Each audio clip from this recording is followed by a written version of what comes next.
Hello and welcome to Future Imperfect. I'm your host, Captain Phillips, and joining me is... I'm also a captain, aren't I? Or a lieutenant commander? I don't know what I am. You're a commander. I promoted you. Woohoo! From a place that I no longer pay membership dues because I kind of forgot and they never sent me an email. Good job on notifications. Anyway, I'm Mike the Birdman Dog. Glad to be a part of it. Not throw them under the bus in any way, shape, or form. And what am I? What's my rank? I think I promoted everybody to like either lieutenant commander or commander just because I wanted to like anarchy in the system. Okay, well I'm doing a mutiny and I'm declaring myself Field Marshal. Field Marshal Alex. Well, what's murderer of pigeons? What else? I had a whole bunch of stuff to my name. Well, it's funny because I have. We have 6 members. One more person dropped off the face of the earth. We should all be captains of. We're all on one ship, and it's like, why are we all on one ship? Well, who are you? Upper management. Yeah. Fly. It's like Scotty was a captain, Spock was a captain, Kirk was a captain, and they were all on the Enterprise A. Yeah. Well, I mean, that was a good. Everybody else was a commander. But yeah, it's funny because I mentioned to them, I'm like, you should probably, send notifications when they're about to expire, and they're like, well, that's the chapter's job. And I says, yeah, except you don't let us actually contact the people because we can't see their emails in the back end. Well, that's the fucking point. Don't forget, they are old people that expect that we are meeting up like weekly or monthly in person. Oh, it's funny. Yeah, it's a correspondence. Like, it's not supposed to meet up in person, but they, so they sent you. I don't know if. Oh yeah, I told you guys in the direct message. They were throwing a fit because they got a new commander of Starfleet and they changed a bunch of things and they're still waiting on their database transfer over, and the academy just got a major overhaul. They're still working on making things so that they're easier to answer and you're not playing like, oh, let's answer 50 essay questions with things that ultimately don't matter. Where somebody's going to get you on semantics and be like, oh, you don't get a perfect grade because you didn't have the exact answer. So they're going to be like true, false, and like multiple guess and everything like that. So it'll be, easier to breeze through. Fun. Yeah. I see an essay for one of them and I'm like, nope. I'm like, skip. I'm not going to do it. And like an essay should only be if you're getting promoted to admiral. It's like a doctorate, right? Like you should have a dissertation or some like it shouldn't even be like even right or wrong answers. It should be like a real school where you just have to make your case, and if the rest of the panel thinks, yeah, that's right, then you graduate. Yeah, well, the thing is there's so many classes in there though. You'd have to take almost everything to be. But the only way you get promoted is if you take some kind of a leadership role, like beyond fleet captain. Like that's the first time I joined was like 2010. When was it, Mike, that it was a sponsor? 2010? No, like 2012, 13, somewhere in there. Did they actually pay you? They gave me free membership. Okay, $5. Like, all right. Yep, so $5. I'm like, all right, sure. Yeah, did they mail you the package? Yeah. I actually had the full package. I had the thing for my car. They switched everything to PDFs now, so they don't send you nothing. Yeah, I joined when I think I paid like $5 or $10 to get the mail package version, and I still have it somewhere. The original when I joined. What was I on? Hadfield or something? Yep, and that's what I'm still a part of. And I was on there, and I was like, okay, so what do we do? And they're like, well, we don't really do much. And I was like, this was like almost 10 years ago. I'm like, what? And I remember going to some of the lessons. I did some of them way back on my old account. Like I had a different email even back then. So that's why I like I guess unless they wiped out the old profiles, when I went to sign up, it said I didn't have a profile already. But when I was going through the stuff, like it was already outdated then because the movies had already started up and changed things. Oh yeah. I remember people asking, how do the movies go into it? And the official response back then was, those movies aren't canon. And it's like, they kind of are, and everything moving forward is. And their response was, it's not real Trek. I'm like, oh, you're those people. It's funny because they don't have anything Discovery on there either. What? They don't, not yet. They don't have anything for the short tracks. They don't have Discovery. They don't have. I'd imagine they'll have Picard because they're all like, well, they're all over his shit. They'll be on like, oh god, Yeah. Picard. No, but they're still gonna be mad about something. But at the time, but I remember the new thing that they were touting was they had integrated the Archer stuff, and I'm like, wait, that show ended like 6 years ago, and you just put stuff in. Yeah, they're a little slow behind the times. They're finally closing down their Yahoo and Yahoo groups and everything, and the Google groups and all those groups that nobody uses because everybody's on Facebook. And then it's funny because they finally got like a region website for Region 13, and it's like super lame. It's a one pager, so there's like not much there, which honestly doesn't matter. What you're saying is, to parlay into the real, what we're like the meat of this, we're going to talk about the show. Are we living in the current Picard world where Starfleet is failing? We're rebelling against Starfleet is failing, and we're like, well, this isn't the Starfleet I remember. Starfleet isn't Starfleet anymore. Oh my god, that's basically what we're getting at. We are living in it. Yes, we're living in the Picard universe. We're living in the Prime universe in Picard's timeline. So yes, if you guys hadn't gathered by now, we are going to be talking about the brand new series, which is airing on CBS All Access, though CTV Sci-Fi in Canada, and Amazon Prime in Canada. And Amazon Prime in Canada. We're talking about, obviously, Picard, which is, as of this recording, aired 3 to 4 episodes. We're recording before the 4th one has aired, so don't know what's happened, but obviously there will be spoilers abound, so deal with it. You've had weeks. And opinions will be unbiased, and, well, I guess let's kind of start the discussion off. Where do we go from here? So maybe we should start at the first episode. Or do we start at the short track? The short track, yeah, that would make sense. Let's start, because that's sort of, that bridges the gap, right?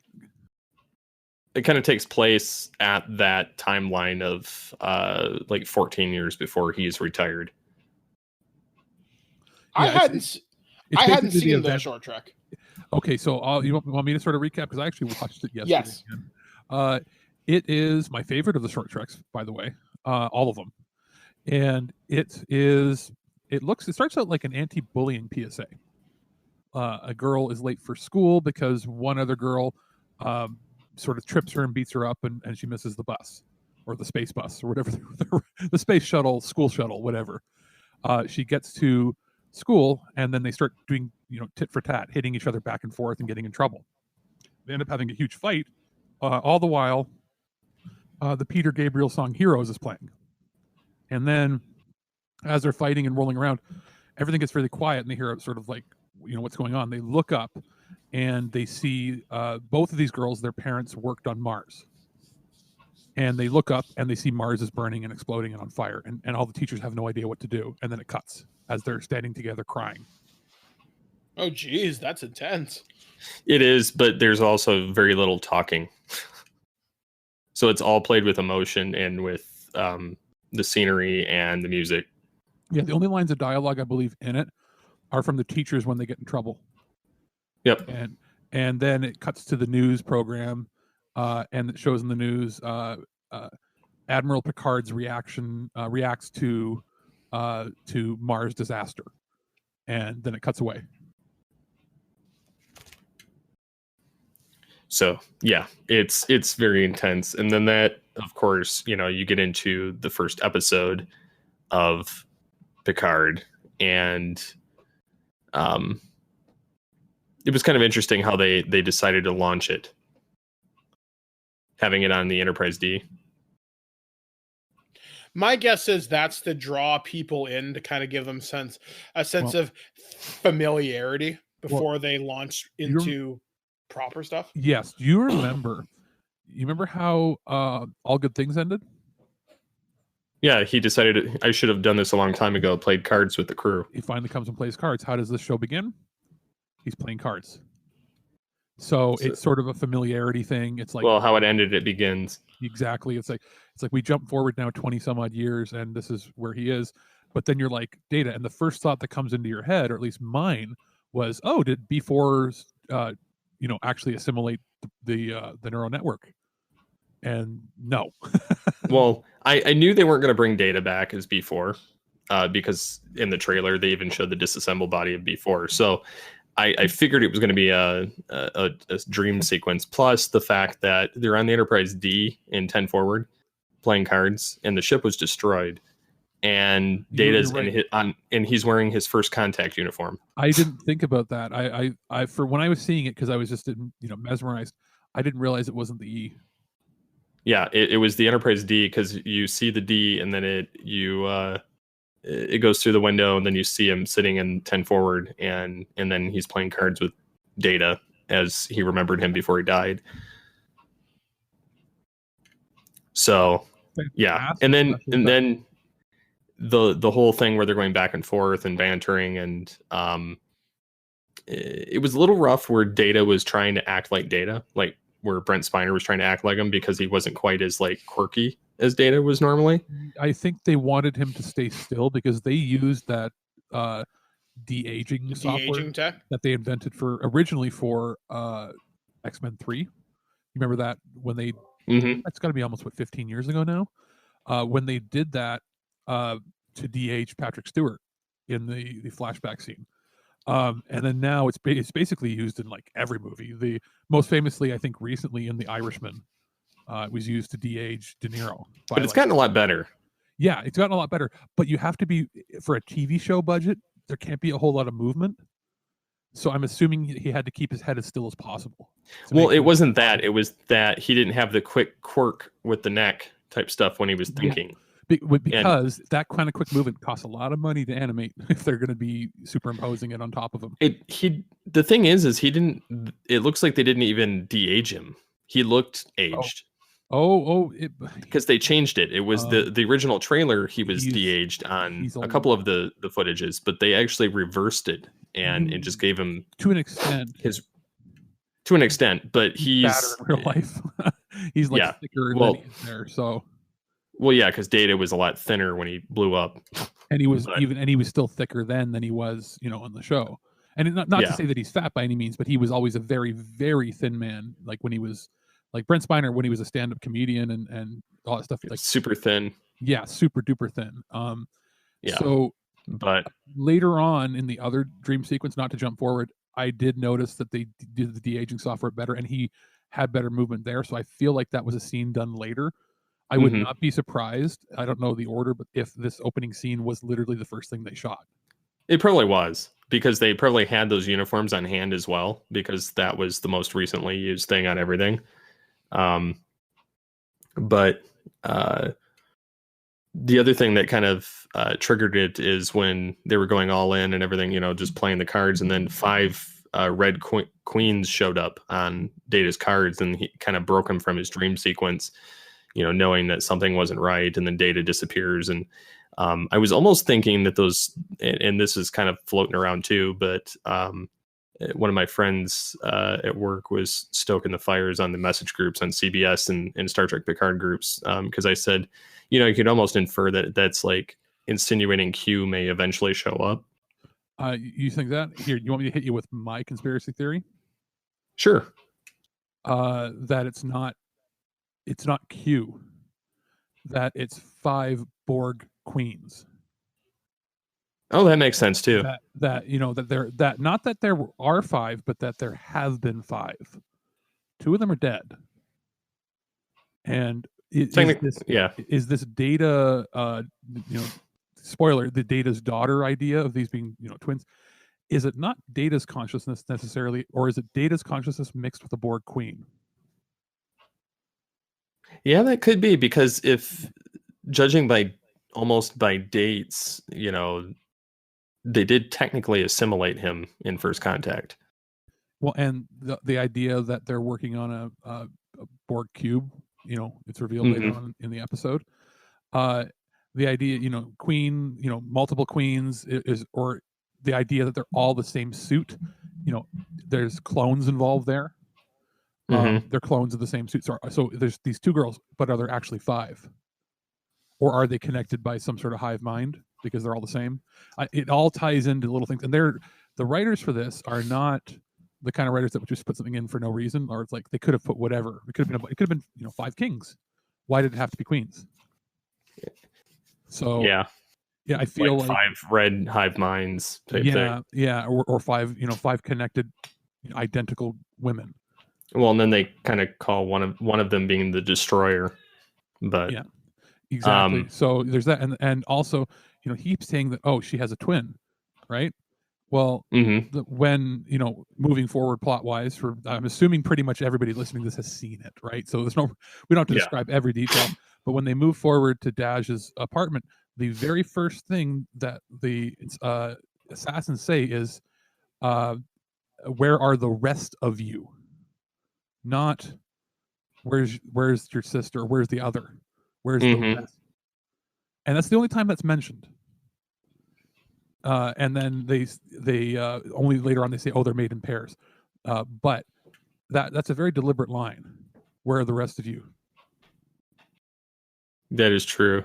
Yeah, I didn't catch the where are the rest of you, but I did think it was kind of interesting how now if you haven't read the prequel comics, you don't get a full picture of the 2 Tal Shiar Romulan agents that are with Picard, kind of as his bodyguards and working on the farm. Yeah, like that was the thing. Like I didn't quite get it. Like I knew immediately.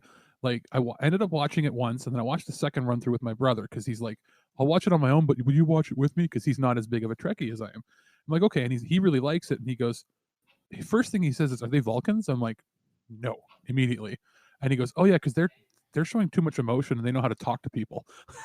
And I was like, "Yeah." He goes, "What's the difference between Vulcans and Romulans?" I'm like, one knows how to talk to people, and also they can get angry, and one does not, and they're kind of smarter." Yeah, so that's basically the difference. But in showing them like they're at first it makes it seem like they're basically his like personal support workers or like groundskeepers, and then it turns out no, they're his freaking bodyguards. Yeah, and have you either of you read the comic? No, unfortunately no. Okay. I didn't know there was one. Yeah. So anyways, Blanchard was supplying me with that.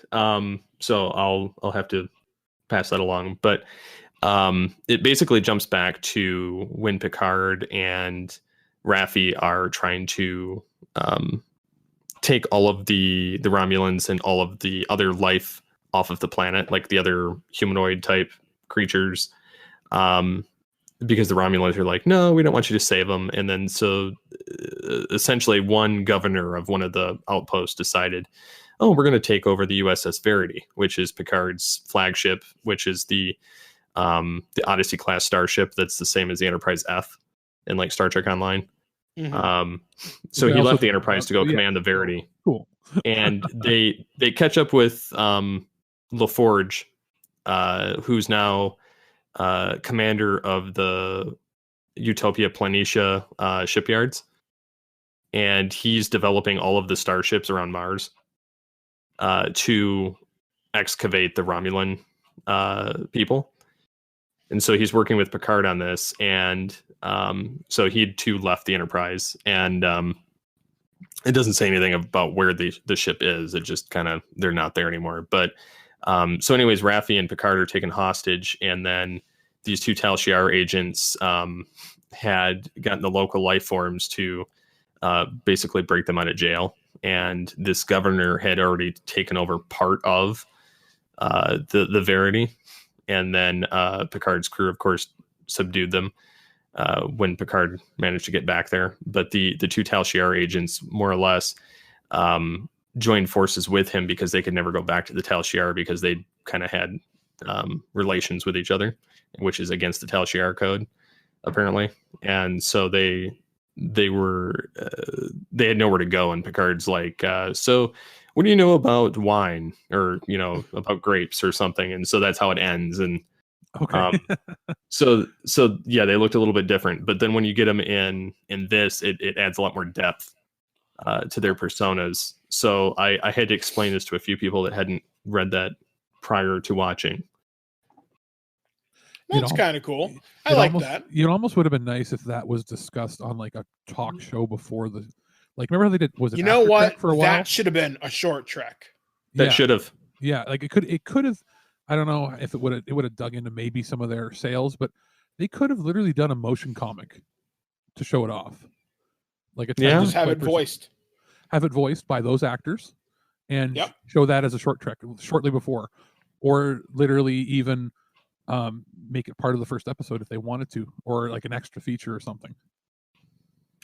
Yeah, it would have been nice, but unfortunately they didn't. And so, what did you think about the new the Doctor of Cybernetics? Isn't Alison Pill? Yeah, is she married to Yay Jay for Baruchel Scott or Pilgrim. not? Yeah. Isn't she married to Jay Baruchel or somebody? She's in, I like, don't a know. billion- All I know her is from Scott Pilgrim. So. and the movie Goon and Goon 2. Oh, I forgot she was yeah. in that too. She's a little out of place. Some of the actors seem, not that they're like she seems the wrong age. She looks too young. Even though she's like 40, like No, she's not. Yeah, she is, I'm pretty sure. I'll double check. She's 34. Is she? Yeah. Okay, so she's not that. Yeah, She still looks young though. She looks like she's still. The problem is she looks 25. Yeah, I would agree. But she's a decent enough actress. It's not a problem. It's just she seems a little out of place. Like, it's the kind of role you would have figured they'd cast somebody in. It's like 50. You know what I mean? Like, not old, not young, but you're still the leader in your field. Then I guess she was technically the second foremost authority on it, behind Bruce Maddox. Yeah, when we eventually see who Bruce Maddox is, I'm assuming he's going to be an older person. Well, I would hope it'd be the same actor. Yeah. If he's still alive. Yeah. Because you never know. So, I wonder if he's done what Dr. Soong did in that, creating an android body and transferring his consciousness. Because there's a novel where Dr. Soong does that, and he creates like a lifelike persona of himself, and then he transfers Data's consciousness into the body. How about instead of that, he transfers his consciousness, but what if he's the mother represented in Dodge's communications? Like he's using a holographic subterfuge to kind of hide his face. To hide his face, or that is who he's chosen to look like as a digital entity. He's the father in creating, but he's the mother in nurturing. Like through all. So he's basically playing both sides, but he's also, that's why he also is like, go to Picard, even though she never mentioned Picard. Exactly, go to Picard. He'll help you. Like the way the mother reacted was a little too panicked for a AI robot, or like an AI program, or a fake memory, or something like that, or like an implanted thing. The mother behaved like a scared parent would behave. Makes sense. As far as the only thing I'm not a big fan of, and again, it's a bit of a nitpick. It doesn't bother me too much, but the swearing in it seems out of place. Now, it does. The one thing to consider is they are not on a Federation commissioned ship, working as basically a naval officer on duty, which is what they always were on the original show. And obviously you couldn't swear, and in the movies they could if they wanted to, but they didn't. But unless they were in the real world, like the Voyage Home. Yeah. But even then, that was mild swearing. Dropping F-bombs in front of Picard is odd, but at the same time, I understand why, because none of them work for. Well, the Admiral did it. Yeah, well, the commander in the CNC. Yeah, was also talking to somebody who's non-commissioned anymore. True. So like I can understand, I can get both sides of that. It's a little odd, but again, things have to move forward. It's also trying to establish, when he's saying that this isn't Starfleet anymore. Starfleet doesn't stand for what it used to. It's also not just talking about Starfleet, it's society itself. So they've moved past civility in a lot of cases. Well, there was an interview, one of the people involved in the show, I don't remember specifically who, but I remember the quote fairly well. They said, you're never going to get rid of swearing. It's basically a part of human language, part of human culture, and it's just something that's just not going to go away. The main reason they couldn't do it back in the old days was because of the FCC. So as they're doing it because they can. It's shock value. It's the same reason Discovery did it. Remember, they would say things like "damn it," like it was a big deal. Damn it, man. Mm-hmm. Yeah. Or go to hell. But no, the sheer fucking hubris, Picard. Okay. it was like, all right, that's a little out of left field, but all right, lady. Some shows used to push the boundaries even at that time. Like we're talking like 90 or 91. You have Simpsons episodes where they're saying whore. So, you know Fair what I mean? enough. Like what made me think of it was I saw the clip of Homer making his makeup gun and he fires it in Marge's face, which you could not do on TV now. No. And then he fires it in her face and she looks in the mirror and he goes, Homer, you have it set to whore. and then he goes, just 1 second, Marge, and he shoots it. She makes it miss it. He hits the wall. And then Lisa says, Dad, women aren't going to like getting shot in the face. And he goes, honey, women will like what daddy tells them to like. And that was considered just a ridiculous, be over the top screwball comedy then. And they got away with that in 1991. So doesn't surprise me. They used to push the boundaries. Star Trek didn't try. Star Trek was all about being inclusive. So I get they wanted to get the widest audience possible. They wanted children to be able to watch it and ask questions and learn from it. So I get where they're coming from. This is a little different story. Children aren't paying for this streaming service. No, like I've got some problems with this show, and I'm just going to lay them out very, very, very quickly. I know some people who work in the Star Trek community on some various projects, and they did point out some very interesting things to me about this. The swearing does seem unnatural. I'm willing to let that go, as we've just discussed. It's a cultural thing, and because they can push the envelope, why not? I noticed this with the Daystrom Institute specifically, and I know this was a production choice, so I'm not as willing to let this one go. In the 24th century, that's when this takes place, right? Am I right here? Late 24th century. Yeah, I don't think in the late 24th century they have exposed HVAC, but that may be just me. Also, when they're on starships, do you remember how in Star Trek it used to go whoosh, and doors used to make the whooshing sound? Yep. They don't do that anymore. And again, that may be just a small oversight. Yeah, well, remember, new ships, maybe they don't need to. Yeah, that's true. Like I said, probably just a small oversight or something they could explain away by saying something like that. And it's little things here and there. There was something a friend of mine pointed out to me. They're doing a shot of planet Earth from orbit, and the light map looks like it was taken today. And for comparison, this person showed me a light map from season 2 or 3 of The Expanse on Amazon Prime. And he's like, Mike, what do you notice differently? And he's like, look at all the development or light around Lake Michigan. I'm like, oh, that's different. And he's like, look at Florida. Half of Florida is now underwater. And he's like, oh, that's because of rising sea levels.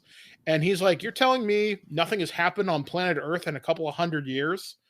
And he's like, oh, that is interesting. That is kind of lazy. I get it, because television budget, and nobody probably thought of it.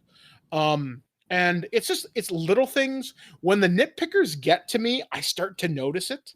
Like, I like Picard, but I don't love it just yet. That being said, there are some elements of the show that I think are fantastic. When they reference what happened on Mars, that was interesting as hell. Explaining how they built a fleet of androids to go help with the Romulan evacuation. That was cool. And then there was something about this that kind of rubbed me the wrong way. The Federation member planets threatened to pull out of the Federation if they went to go rescue the Romulans.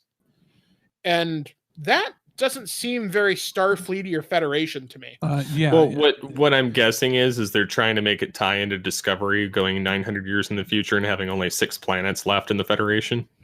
Maybe it just seemed off. What I see in that is a couple things. One, a lot of these Federation members joined the Federation out of fear of the Romulan Empire expansion. That is true. These are people that have been at war with them, or the Romulans had basically destroyed them or forced them to join the Republic. And they had joined to specifically escape them. So I can understand why, especially they said it was a lot of the newer members didn't want to be a part anymore. So like this, it was never going to rock. I mean, it might have messed up Vulcan a little bit, but as far as like, it wasn't going to destroy the Federation, but there's a bit of that, but it's also trying to show that maybe the Federation has grown beyond its means.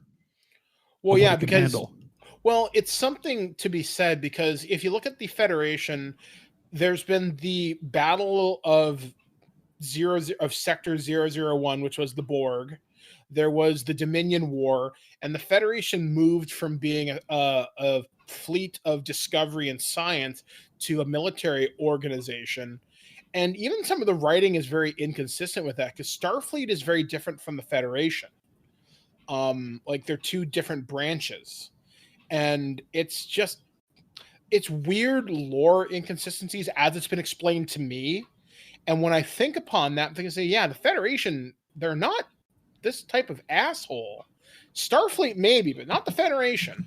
What it sounds like, even though the Romulans are supposed to obviously be Rome, like the old Roman Empire, but it sounds like what's happened here is you've got a civil organization, the United Federation of Planets, that has grown beyond what it can manage, and the branch of government that handled the defense and diplomacy, which is the basically the military faction, has had to grow more militaristic to fight threats as they grow, and now they're growing apart. Yeah, the Federation has grown beyond what it can handle on its own, and Starfleet is more concerned with policing than peacekeeping. Makes sense. Yeah, and the other thing is there's another inconsistency that I don't know if anybody's noticed. They say that they have before broken down in their tank there, and they say that his positronic brain more or less couldn't handle data's information and just basically crashed and everything was lost of data. That seems like a really easy cop-out way to kill him. Well, I wonder, there's two ways to look at this. One is it's a cop-out way of not resurrecting data, but which it's I also think is more likely. Which is the cop-out way, or Maddox dumped his memory somewhere else and told them that it was a failure. That's maybe a possibility, that maybe Data's living off the grid. I just don't think I don't think certain show writers are that grandiose in their thinking. I think we're going to be surprised along the way, but I don't think we're going to get a grand payoff. Well, this is my thought on it. They're bringing back the holographic Doctor for season 2, tentatively, and they're bringing back Whoopi. The other thing is, I'm being that the holographic Doctor knows the ways of the holographic, those type of the hologram people. I'm wondering if that's going to play into season 2, and that they could possibly bring Data back instead of an android, as a hologram. How great would it be if Brent Spiner doesn't want to be in the makeup and anything anymore, if they basically turned him into the computer for the ship? Well, that would happen in the original comic for the 2009 movie, where they had the current timeline, and they had Geordi basically running the Enterprise, and had Data as the captain. But he also integrated himself into the central computer system of the Enterprise, and so he could make himself be a hologram and run the whole system, but had his physical form like sitting in the command chair. While Picard was like an ambassador to the Romulans, Vulcans, whatever, and Spock was trying to save the planet. But that would be an interesting way of doing it. Or they could end up pulling from the memory beta, where Noonien soon returns. There's a novel called Cold Equations: The Persistence of Memory, which says that he survived his death by transferring his mind into an android body far more human in appearance than Data's. And that... so they could have him without makeup and not have to do the de-aging, just make him look like Brent Spiner? Exactly. And so basically I've dumped his memories from before into his own body.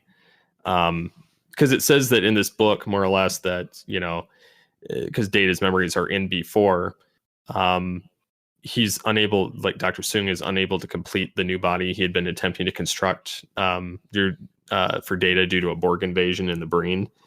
So he transferred Data in all of Soon's memories and a new ability to use contractions into Soon's android body, so that Data could look human and basically operate human. What's happened to Lore? That's what I'm wondering, because they have not touched on that. And mind you, Starfleet. How messed up would it be if he's behind all this? That was my other thought, is because B4's, they're not that clever.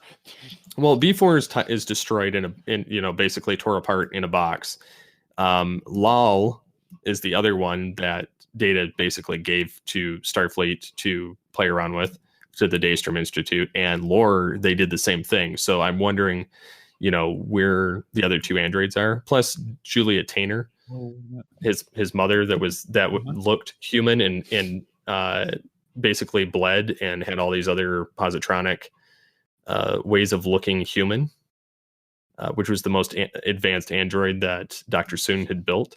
Mm-hmm. So there's definite possibilities with all of these different aspects of the Soong type robots. What if it's not Data's brain that they've reconstructed and it's Lore's, and that's why they're saying that they're the destroyer?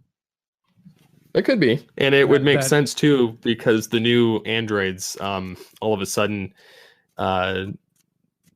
went against their own kind, you know, went against the Starfleet crew that they were supposed to be helping, and you could see the eyes flicker. It would make sense that Lore took them over. Like basically he's because their positronic brains should technically be very similar. That the idea is he's basically hidden his own synapses in like a Trojan virus that activates. I can see Lore doing that. Pretend to be Data for long enough to basically screw over all the organics. I could definitely see him doing that. So that, you know, that's again the first episode. They, you know, zoom out, show that it's a Borg cube reclamation site, and that's the episode, Mike, that you said you weren't super interested in, right? Or was it the second one? Yeah, the first one was some interesting setup for the world. Had some good possibilities, but I wasn't in love with it. Number 2 was a lot of setup, which is fine, because that's what it should be. You should be doing a lot of world building, filling in the blanks. Number 3 is where I'm like, okay, now I kind of give a shit. So took you a few weeks, but all right. I liked the Romulan fight in Picard's house in 3. Where the Tal Shiar agents were basically like whooping on him, and Picard was, and then that Dr. Girardi took out the last one. She's like, and was like pleading, like, take me with you. She's like, he's okay, right? Romulan, was it Romulan disruptors don't have a stun setting. She's just like, I just killed that guy. Yeah. And Picard's like, I like you. You like tea or Earl Grey. Yes. I like that there's the new ship captain. His holographic doctor is him with a more Irish accent. And then the other one, he's got a holographic version of him that's the navigator, emergency navigating hologram. Yeah. And he's like, oh, you should be happy Picard's here, because he was the, you know, the one that basically talked to the Q. He's the one that did. He was your hero. Yeah. When you were a kid. Yeah. And so like it was really funny. And he's like, oh, shut off. And but I think, and I wonder what Rafi's other side is, because like, you know, she's playing him at some degree. So I'm wondering if she's doing it to get reinstated, or if she's got an ulterior motive against Starfleet and the Romulans. Because she said she's going with them for a trip, and then she's getting off. Yeah, but I get the feeling that she wants. I don't think she wants to hurt Picard as much as, you know, she pretends that she does. I think she wants to probably find what's his name as well. Maddox. She probably wants to kill him. Like I think she's there to basically. She's a mole of some kind. Maybe she's like, I'm going to kill all anybody that screwed me over, and I feel that he slighted me by destroying my career by, whatever reason. Yeah. There's going to be something like that involved. Yeah, and it looks like after the banning of synthetics in 2385, which is 14 years before Picard starts, because it's 2399, that Maddox went missing. And and it's funny too, the head of Starfleet security, the Commodore, she's actually a Romulan agent, because the people were like, oh, it's a Vulcan, they have double eyelids, why is she wearing sunglasses? And then the showrunner goes on Instagram at Michael Chabon, and he goes, or Chabon or whatever, he goes, maybe it's not a Vulcan then. Or maybe they just thought it looked cool.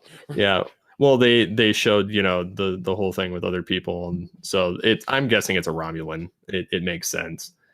Yeah, there's it's not very it's very transparent in that way, but I think some areas it's very like easy. I almost feel like this show is a more realistic extension of the episode 25 of season 1, Conspiracy. Instead of it being parasites taking over, it's Romulans. They've been not, and I'll bet you it's not just Romulans. I'll bet you that there have been different agents from different because they've expanded so big. It's been easier to slip people in. Yeah, like I would not be surprised if it he ends up exposing the Romulans there, and they find out there's more agents from something else. Well, they said the Jat Vash or whatever, which is the secret. I mean, beyond them, like who knows how many strategic moves have been made by multiple parties. The changelings. One thing I do like about this, how they've explained the Romulans have this fear of artificial intelligence. They openly say the Romulans only use their computers to do basic math and navigation. They have a fear of AI. They don't allow their computers to extrapolate on information. They have to manually program every calculation they want it to perform. Which what's something I said this to Alex before. Star Trek Picard has more in common with Mass Effect than it does with Star Trek. I could get that, and I kind of like that. Also, because very much like Battlestar Galactica, the 2000 series. Yeah, and that's not a bad thing. It's just different. Because you remember, the Galactica only survived because they refused to upgrade it to a networked ship. It survived because things were was analog. Yeah, exactly. Like the Battlestar Galactica literally was one of the last analog battle stars. It wasn't hooked into the computers, and that's why all the Vipers that fought against the Cylons were all old models that were mothballed because they weren't networked. They literally had radios. That's how they communicated, like old school radio. Which I always thought was something really cool that the 2000 series did really, really, really smartly. Yeah, I almost feel like that's sort of that fear of artificial life is very similar to what they're showing the Romulans have. Yeah, it's almost like how the Quarians are afraid of the Geth in Mass Effect. Like they created artificial intelligence so great it overtook them. And I have a feeling there'll be something in Romulan history that created something so great they had to destroy it for fear that it come back. Is it going to be revealed that they invented? Are they going to reveal that they invented the Borg? No, I don't think it'll go that far. No, because they said that they've been around for thousands and thousands of years. Yeah. Although I could see them maybe touching on maybe something else from weird Star Trek lore, but I don't think V'ger or something. I wonder if they'll make reference to something like that, but I can't see them touching on anything super, super deep, because part of the problem I have with this show is because it wants to find a new audience while still attracting people like us, is it has to be accessible enough that Joe Blow can get into it, but it has to appeal enough to us nerds. I mean, hell, listen to us right now. We're talking about this on a podcast. So clearly it's worked. But on one level, I don't think it's going to get as deep as we're thinking. I mean, okay, wait. It's not like It's not like Doctor Who. Doctor Who has been consistently on the air for a long time. Star Trek, people had fought for Picard to come back for years, right? Like easily a decade or more. People wanted another movie after Nemesis to sort of finish the series, and then it didn't happen. Yes, exactly. So it took a long time of convincing and to get Patrick Stewart back on board. Pretty much when they backed up the truck full of money to his house. He couldn't for a while. He was locked into that Fox contract for all the X-Men movies for quite some time. And it wasn't like he would do big budget X-Men movie, then 2 or 3 small pictures, big budget, and he was always scheduled for something. Now he's basically, other than this, and at some appearances, he is slowing down. He's turning 80 this year. Yeah. So, you know what I mean? Like there's only so many more. Like, you're not going to get 10 years out of this program with him. We might get 5 or 6 if it goes really well, and especially if instead of 10 episode seasons, if they shoot like 30 episodes straight and then split it into 3 seasons, we can maybe get several years out of him. But there is going to be a point where it literally be next year. He could be like, I'm getting too tired. I can't do it anymore. Or some health reason, or exactly. dies. Yeah, he has said he wants to keep doing this as long as he can. He sees this he said if they'll keep renewing it, this is where he'd like to retire. So good for him, especially if they can tell good stories throughout. But they've returned. Well, Spiner's 71. They're all getting there. I think Jonathan Frakes is like 68, something like that.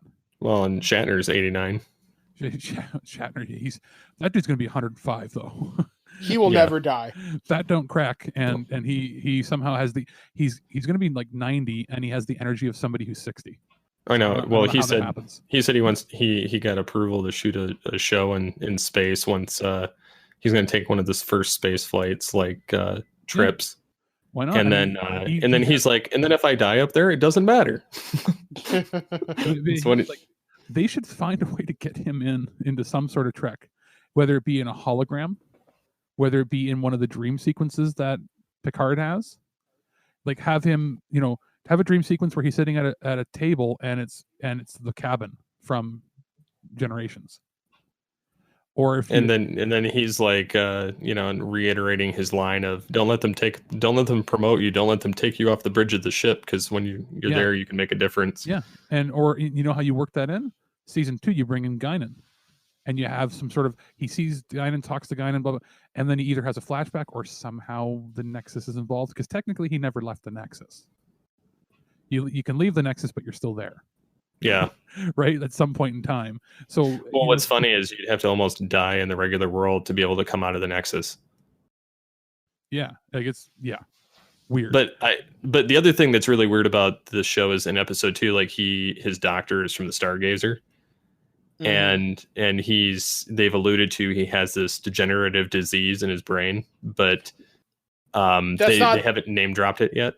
But it's not the same disease from All Good Things, is it? That something they didn't say. Syndrome? Yeah. They didn't say, but it had, the way they're making it sound is it sounds very similar. Well, that's what I think it's going to be. Timeline wise, in All Good Things, doesn't it? Was the flash forward 20 years or 30? No, it's 20. Yeah, so it's about right. It's about the right time. Different events have happened. And the thing is Crusher said that he had traces of it, and he says, well, the future is a very long time. I have a feeling you'll see me for a very long time, is what he said, like after he was checked. So essentially it's alluding to the fact that he did get it. Yeah, so fine, cool. But which means that he's degenerating faster to the point where he's going to expire on the show at some point. They might work. They'll probably kill him off, or they'll hold that. If the show keeps getting successful, they'll hold that till he decides he can't work anymore or gets sick for real, and they'll work him out. And that's how they'll end the show. But without getting gloomy, like what I wanted to say a little earlier is about the Romulan fear of AI. I wouldn't put it past them to change the lore slightly or add to it. What if the great divide between both races of the Romulans and Vulcans is due to AI that they created together? I think that would be okay to me. Think about it like this: the Vulcans were the geniuses that designed the matrix of the brain, the logic board, the logic of the AI, and the Romulans gave it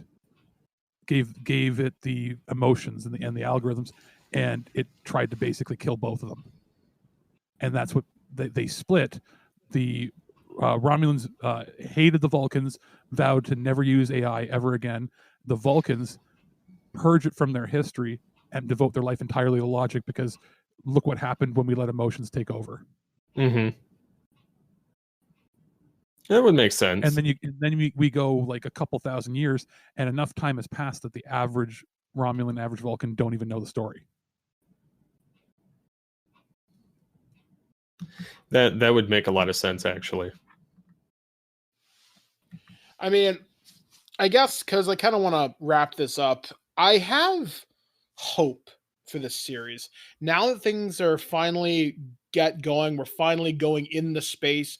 We all heard the line, he's going to say it, engage! And he smirks, and then the Dr. Girardi smirked. No, there's no make it so yet, though. Give it time. He'll say it. He'll say it when he meets Riker.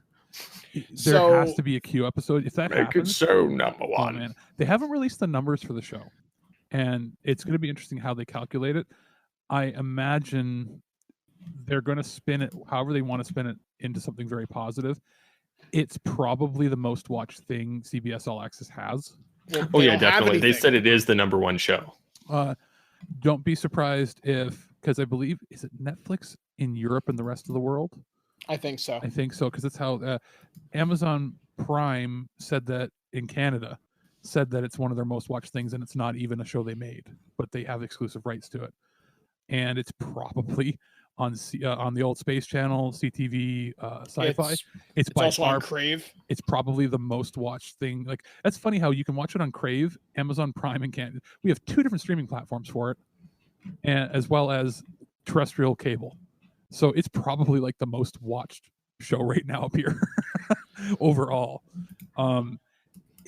If you look at the production, if you were a little on edge about the direction and stuff, because I wasn't a big fan of the crazy amnesiac who happens to be a ninja, like Born Identity type thing that was going on in the first couple episodes. Mm-hmm. But I feel if there's any changes that are going to happen to the show, it'll happen in these next 2. These next 2 are directed by Jonathan Frakes. Well, and he's building his crew too. Yeah, he's building his crew. Jonathan Frakes is directing it. You know, he directed a couple episodes of the TV show, 2 of the movies. He acted with Picard in the 178 or 176? 177, I think. Something like that. Episodes together. They've known each other for years. And plus all the movies they did together that he didn't direct even. If anybody is going to make the show feel like Trek directing, it'll be Frakes. It'll be Frakes or one of the original Next Gen people that might come on board. But I don't think anybody would have the like camaraderie with like Patrick Stewart. If anybody's going to bring out the most Picard you can get out of Picard, it'll be him. Yeah. Hard agree on that one. I mean, it set up some interesting things with this Romulan mystery that's going on, with the Romulan super secret police, with the Borg reclamation project, which gotta say, fantastic special effects there. Good practical. Oh yeah, definitely. You want to win my heart? My final thoughts on this. I don't care if it's, what episode it comes out, if maybe it's the, episode finale of this season, have them be in danger, have there be a space dogfight / fight where there's no way they can win. And then I want fucking Captain Worf to come in the Defiant for some reason. He's defected. They have a Defiant or something, and he comes in and then it ends with like them being beamed aboard. Or you have Captain Geordie LaForge on the USS Challenger. Yeah. You know what I want? I want someone to die. Someone named important to die. Show me that the stakes are high enough Wesley. in this show that they give a shit. Yeah, honestly, kill someone like Wesley. Give me something important. You know what? If you really want people to, like, fans to get in on it, what you have is you have 2. Okay, this will piss you off, Mike. Though you have 2 people within Starfleet that contact Picard, and they're like, "We know something's happening. Something's wrong within Starfleet, similar to Conspiracy." And have both of them die, and have it be Barclay, have him not believe him at first because he's had his issues with mental health, Yeah. And then have Picard find out that they're broadcasting something on the Starfleet's blah blah blah on television or whatever it is. He turns it on and it shows accident on way to so and so thing, Admiral Janeway lost, and have that be the other person that was going to contact him. See, yeah, I'd be okay. I mean, honestly, if you want this show to get taken seriously, if you want to hook people for season 2, it's not just enough to get the holographic daughters, not just enough to bring back Guinan. No, you show this show has balls, has grit to exist in the 2020 television landscape. You take a chance. You want people to stay subscribed to CBS All Access. You have to prove that this is event programming. Yeah, here's your season finale. If I was writing, not Barclay. Janeway contacts him, says something's wrong. I know, we know who it is. I know there's something in Starfleet that's happening. Something in Starfleet. He sends information on that they believe, like he figures out who the security officer is that's an agent. The mole. And he's like, I have to talk to somebody I trust. Admiral Janeway responds on a secret channel and says, I'm coming to you. And the don't put it at the very end of the episode, put it halfway through so you're not going to expect it to be the finale. Janeway starts up on a shuttle towards him. They're basically going to beam her on, and the ship explodes right in front of them.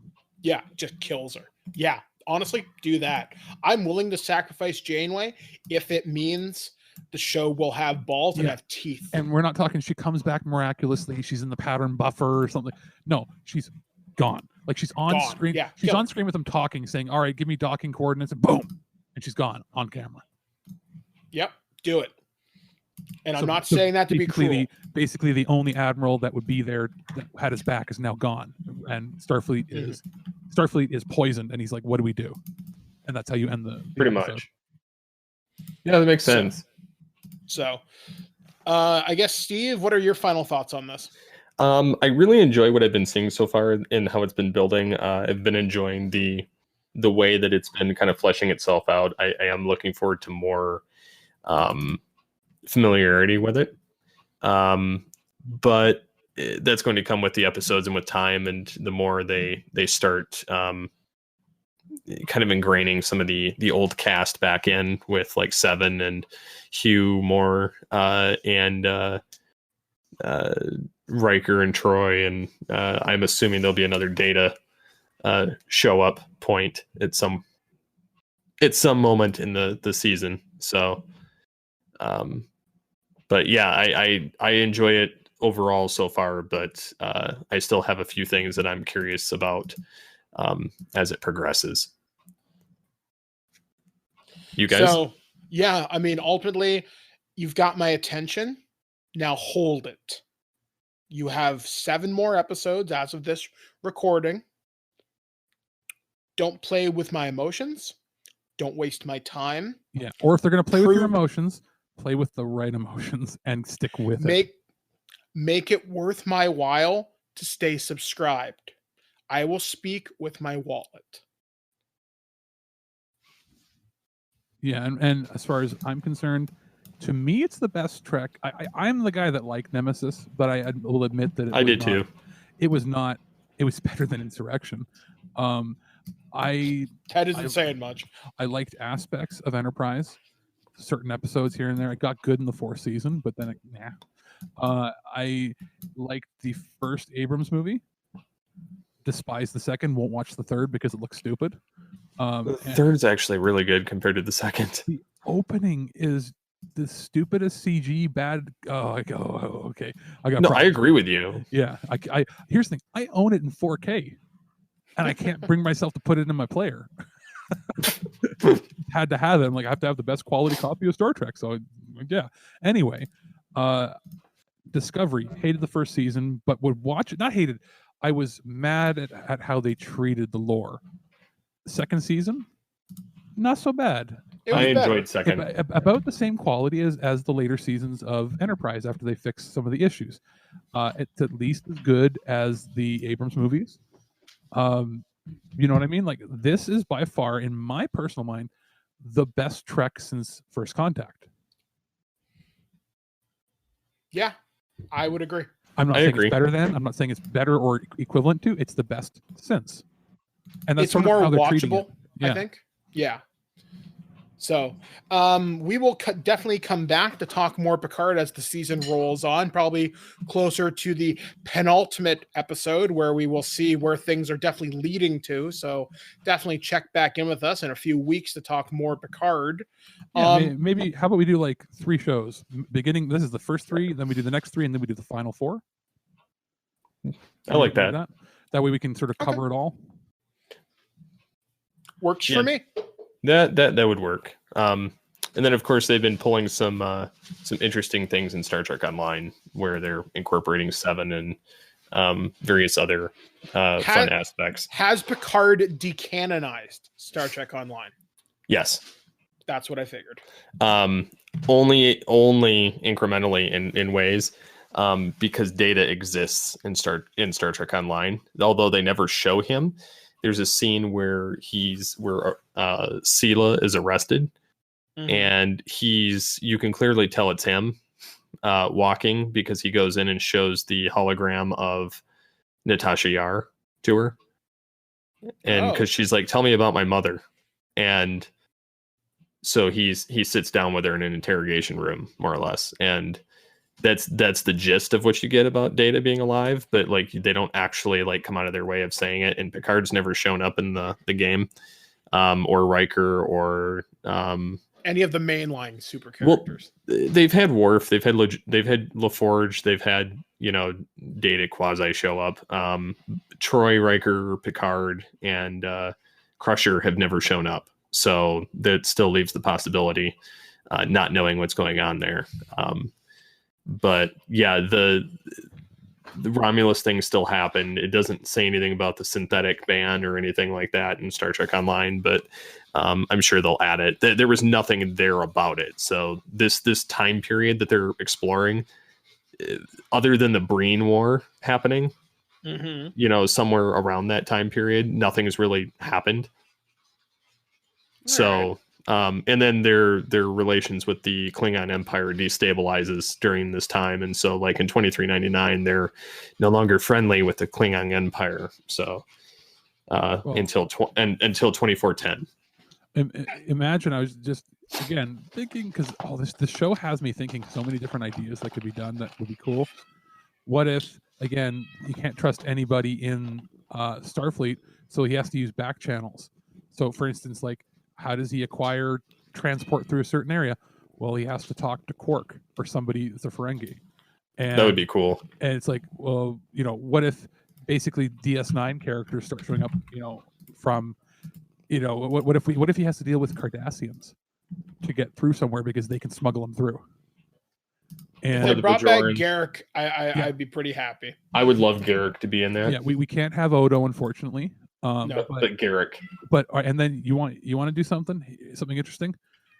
Have the only person that he can go to for help is he has to contact Ben Sisko, somebody who hates him. Yeah, that would fit with his finding a crew of people that hate him. Well, I'll just say this before we finish out the show. I just reviewed the Gamma Quadrant book for Star Trek Adventures from Modiphius. They actually mentioned Sisko, and those books are considered canon by CBS, though obviously they can decanonize them at any time they wish. But according to the books, Sisko is technically not dead, because according to Kira, he will see him again. So his status is still unknown. There's that, as of the end of the Dominion War. Because what I was thinking was, how did transport through places? Well, he goes through Worf, and Worf uses his DS9 connections to get him places. Yeah. So we'll have to wait and see. Yes. So anyway, Steve, take us out. So until next time, live long and prosper.